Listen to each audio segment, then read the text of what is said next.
Burundi is not a country that we hear about very much.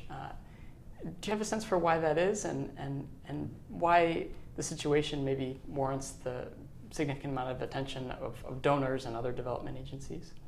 It's a small country. It's smaller than about the size of Maryland, just to give the context here, and it's a country of approximately 10.7 million people. So, landlocked country situated in the heart of the Great Lakes region, quite a beautiful region, a very lush area. It's also a country that has been faced with natural disasters. In 2014, they had significant flooding, so some recurrent effects that have been taking, but it's been a slower pace in terms of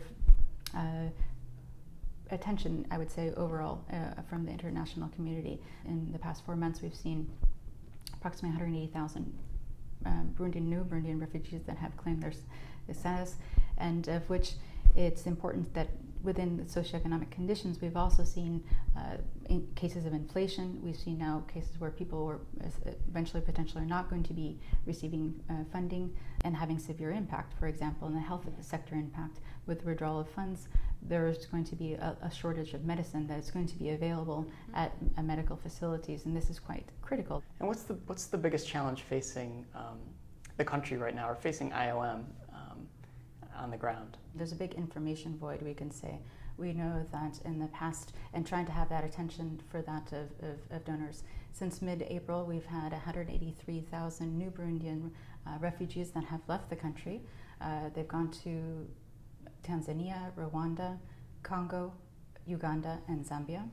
Now that, of course, is those who have claimed refugee status. That doesn't include those who are still a number we know that are wait and see. Mm-hmm. So we don't know exactly what type of numbers we're looking at. So we're looking at really timely and accurate data to try to have a monitoring of what the situation is on the ground, what's analysis, what are the actual numbers, where are people going to, what are their key humanitarian needs, trying to have a profiling of those needs to be able to provide an adequate and appropriate humanitarian response. In 2011 and 2012, we had 35,000 former Burundian refugees that returned in a relatively short period of time. And in 2013 and 2014, 45,000 returned in a very short period of time.